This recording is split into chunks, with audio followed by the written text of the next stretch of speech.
بسم اللہ الرحمن الرحیم الحمدللہ رب العالمین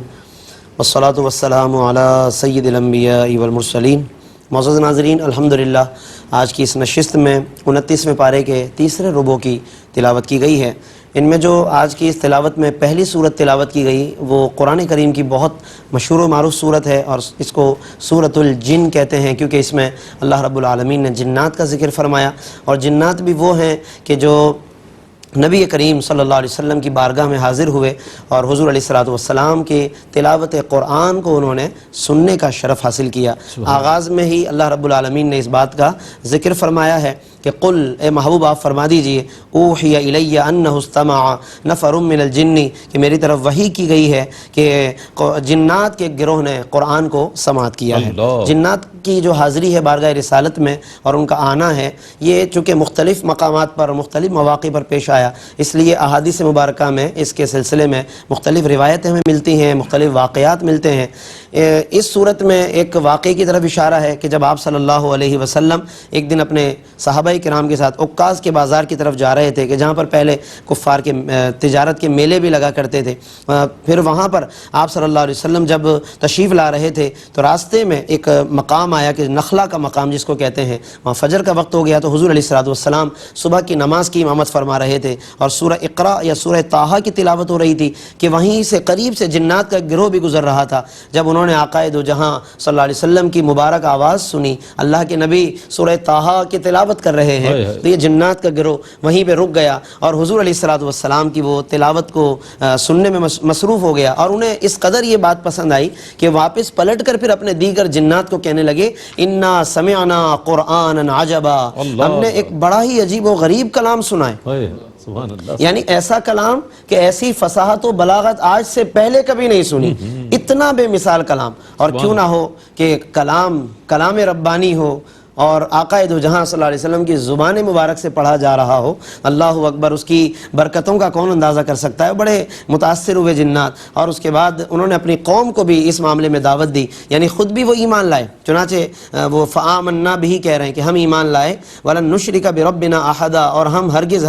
شریک نہیں بنائیں گے کسی کو بھی اللہ تبارک و تعالیٰ کے ساتھ۔ تو وہ ایمان لائے اور انہوں نے بھی پھر اپنی قوم کو دعوت دی۔ تو اس اعتبار سے ناظرین اس میں وہ مضامین بیان کیے گئے کہ کس طریقے سے جنات ان کی اس دعوت پر ایمان لے کر آئے، اور اللہ رب العالمین نے یہ تمام مضامین بیان فرمائے۔ اس میں کفار قریش کو بھی گویا کہ اشارہ دیا گیا ہے کہ دیکھو کہ وہ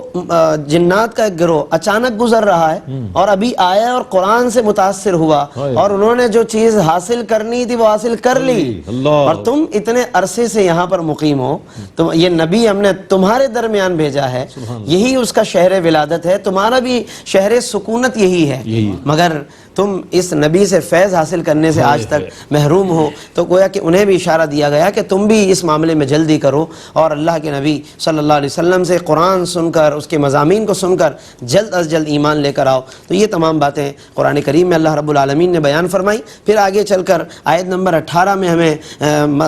کچھ اور بھی مضمون مزید نظر آتے ہیں۔ فرمایا کہ وَأَنَّ الْمَسَاجِدَ لِلَّهِ، اور بے شک سب مسجدیں اللہ کے لیے ہیں، فَلَا تَدْعُوا مَعَ اللَّهِ أَحَدًا، تو پس مت عبادت کرو اللہ کے ساتھ کسی اور کی۔ بعض اوقات اس کا ایک ترجمہ جو بعض لوگ کرتے ہیں وہ یہ کہ پس نہ پکارو اللہ کے ساتھ کسی اور کو۔ تو علماء مفسرین، علامہ قرطبی، امام فخر الدین رازی اور بڑے بڑے اجلہ مفسرین نے اس طرح کے تمام مواقع پر انہوں نے فلا تدعو کا جو ترجمہ کیا عربی میں وہ فلا تعبدو کیا ہے، یعنی کہ اللہ کے ساتھ کسی اور کی عبادت نہ کرو۔ تو اصل جو چیز منع ہے وہ عبادت میں اللہ کے ساتھ کسی کو شریک کرنا ہے۔ باقی جہاں تک اگر کوئی ایسا معاملہ ہے کہ پکارنے کا اگر کوئی معاملہ ہے تو وہاں پر بھی ایک پابندی ہے کہ وہ پکارنا اگر اللہ کے سوا کسی اور کو ہے تو پابندی یہ ہے کہ اس شخص کو کہ جس کو تم نے پکارا ہے اسے اپنا معبود نہ جانو۔ معبود اور عبادت کے لائق صرف اللہ کی ذات ہے۔ اور دوسرا ایک اور نظریہ یہ بھی ضروری ہے کہ اگر ہم پکاریں کسی کو تو اس عقیدے کے ساتھ کہ میری آواز اس ہستی تک پہنچانے والا اللہ رب العالمین۔ جب یہ ایمان ملحوظ رہے، یہ ایمان برقرار رہے، تو پھر کسی قسم کا کوئی اندیشہ اور کوئی خطرہ نہیں ہے۔ تو یہ بات بھی ہمیں اس میں ذہن میں رکھنی چاہیے۔ اور وَأَنَّ الْمَسَاجِدَ لِلَّهِ کہ اگر اللہ ہی کے لیے مسجد ہے، یہ کہہ کر مسجدوں کا احترام اور اس کے مقام و مرتبے کی اللہ رب العالمین نے نشاندہی فرمائی ہے۔ اس کے علاوہ پھر اس میں اختیارات بیان فرمائے کہ اے محبوب آپ فرما دیجئے انی لا املک لکم ضرا ولا رشدا، کہ میں تمہارے لیے نفع و نقصان کا مالک نہیں ہوں۔ یہاں پر بھی علماء نے یہی فرمایا کہ اس سے مراد یہ ہے کہ اللہ کی اجازت کے بغیر، یعنی آج مجھے جو بھی اختیار ہے، مجھے جو بھی اللہ نے سلطنت و ملکیت دی، وہ اللہ کی عطا ہے، اللہ کی دین ہے، اس کے بغیر میرے پاس کوئی اختیار نہیں ہے۔ اور حقیقت بھی یہی ہے، عقیدے کا حسن بھی یہی ہے کہ انبیاء اور اولیاء کے پاس جو کچھ بھی ہے وہ اللہ کی عطا سے ہے، خواہ وہ علم ہو، اختیار ہو، تصرفات ہوں، اس میں جب تک یہ دل میں ایمان موجود ہے کہ بإذن اللہ ہے،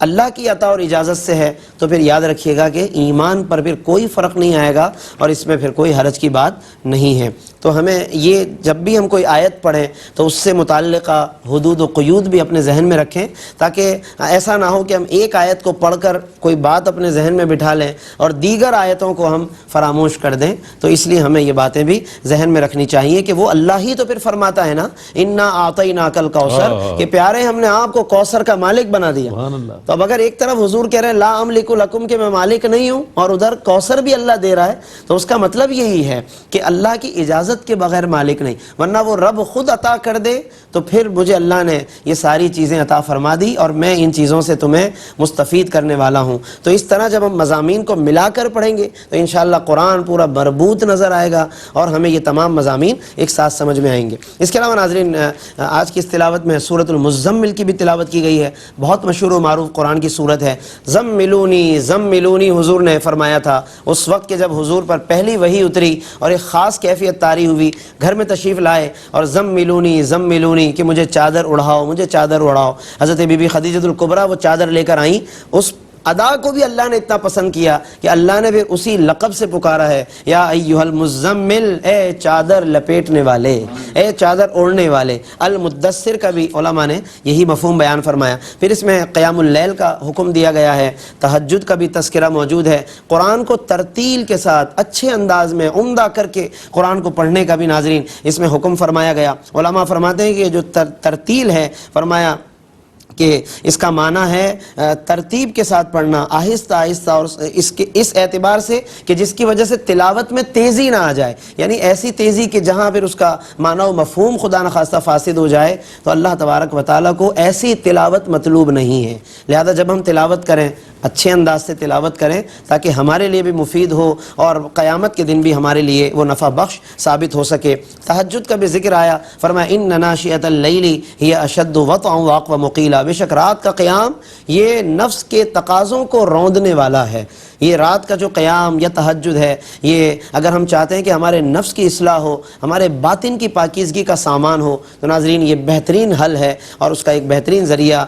تہجد کی نماز ہے۔ اس کا بھی یہاں پر مختلف طریقوں سے اللہ رب العالمین نے ذکر فرمایا، اور اس کے لیے ضروری ہے کہ اگلی آیت پر عمل کریں جو آیت نمبر 8 ہے۔ فرمایا وَاذْكُرِ اسْمَ رَبِّكَ، اپنے رب کے نام کا ذکر کرو، اور فرمایا وَتَبَتَّلْ إِلَيْهِ تَبْتِيلًا، اور سب سے کٹ کر اسی کے ہو جاؤ۔ جب تک ناظرین اس آیت پر ہم عمل نہیں کریں گے، یعنی اس کو اپنا منشور حیات نہیں بنائیں گے، اس وقت تک ہمارے لیے تہجد بھی اسی طرح مشکل رہے گی، بلکہ تہجد تو درکنار، نمازیں بھی اسی طرح مشکل رہیں گی۔ اللہ نے اس کو آسان کرنے کے لیے فرمایا وَتَبَتَّلْ إِلَيْهِ تَبْتِيلًا۔ یہ جو تبتل کی کیفیت ہے یہ روح تصوف ہے، تصوف کی روح ہے کہ تبتل ہو، یعنی کہ سب سے کٹ کر، انقطاع کر کے، اپنے دل سے محبتیں نکال کر پھر اللہ کی طرف آپ لگ جائیں، تو انشاءاللہ پھر اس کے اندر ایک خاص کیفیت ہمیں محسوس ہونے لگے گی۔ تو سورۃ المزمل میں ناظرین یہ مضامین ہیں کہ جس کا ہمیں مطالعہ کرنا چاہیے، اور اس کے ساتھ ساتھ اللہ رب العالمین نے اس میں آج کی اس تلاوت میں چونکہ سورۃ المدثر کی بھی تلاوت کی گئی ہے، تو المدثر شروع میں ہم نے بیان کیا کہ اس کا معنی بھی وہی ہے، چادر لپیٹنے والے، چونکہ بعض روایتوں میں آتا ہے کہ حضور نے زملونی کہا، بعض میں ہے کہ دثرونی کہا، تو دثرو سے مدثر کا لفظ ہے، زملو سے مزمل کا لفظ ہے۔ اللہ نے آپ کی اداؤں کو پسند فرمایا۔ پھر اس کے بعد تکبیر کہنے کا حکم ہے، کپڑوں کی پاکیزگی کا حکم فرمایا، یہ گویا کہ نماز کے شرائط و فرائض کی طرف بھی اشارہ فرما دیا گیا، ہم خود بھی پاک ہوں، صاف ہوں، پھر طہارت کے ساتھ نماز کے لیے حاضر ہوں۔ اس کے علاوہ بتوں سے دور رہنے کا فرمایا، اور بھی دیگر وَلِرَبِّكَ فَاصْبِرْ، اور اپنے رب کے لیے صبر کیجئے، یعنی صبر کریں تو رب کی خاطر کریں۔ آج ہم صبر تو کرتے ہیں مگر اس میں رب کی رضا کی شاید نیت نہیں ہوتی، تو ولی ربکا کو اللہ نے مقدم کر کے فرمایا کہ اللہ ہی کے لیے، اللہ کی رضا کے لیے، تو وہ جتنا صبر کا ٹائم اور مدت ہوگی انشاءاللہ وہ بھی اللہ کی رضا میں گزرے گی اور اس میں بھی اللہ تبارک و تعالی ثواب عطا فرمائے گا۔ اس کے علاوہ اور بھی اس میں کچھ عذاب کے مناظر بیان کیے گئے، کفار کی جس طرح سے گرفت ہوگی، جس طرح سے ان پر اللہ تبارک و تعالی پکڑ فرمائے گا، اس کا بھی کچھ تذکرہ کیا گیا۔ اور اہل جنت خاص طور پر دوزخیوں سے سوال کریں گے، اہل جہنم سے، کہ تمہیں یہاں تک کس چیز نے پہنچایا۔ یہ قابل غور ہے کہ فرمایا وہ اللہ فرماتا ہے کہ وہ اہل جہنم کہیں گے لم نکو من المصلین، ہم نماز نہیں پڑھتے تھے۔ اہل جنت پوچھیں گے کہ تمہیں یہاں کس چیز نے پہنچایا، وہ کیا سبب بیان کر رہے ہیں دوزخ میں پہنچنے کا؟ لم نکو من المصلین، ہم نماز نہیں پڑھتے تھے، ولم نکو نطعم المسکین، کھانا نہیں کھلاتے تھے غریبوں کو، وکنا نخوض مع الخائضین، اور بس مذاق مستیوں میں لگے رہتے تھے ہم، اور دین کا یا کسی اور اس طرح کی چیزوں کا مذاق اڑاتے تھے۔ تو ناظرین دیکھیے کہ ہمیں غور کرنا چاہیے کہ یہ جو اعمال ہیں کہ جو جہنم میں لے جانے والے ہیں، ہم ان سے اجتناب کریں۔ ہمارے مشاغل وہ ہوں کہ جو اگر دنیاوی ہیں تو کسب حلال سے اس کا تعلق ہو، اور دینی مشاغل بھی ہوں تاکہ اللہ تبارک و تعالیٰ کا ہم قرب حاصل کر سکیں۔ اللہ تبارک و تعالیٰ سے دعا ہے کہ وہ ہمیں ان تمام مضامین کو سمجھنے اور ان کو یاد رکھنے اور اس پر عمل کرنے کی توفیق عطا فرمائے، اور موت آنے سے پہلے موت کی تیاری کی ہمیں توفیق اور اس کی فکر عطا فرمائے۔ آمین۔ وآخر دعوانا ان الحمدللہ رب العالمین۔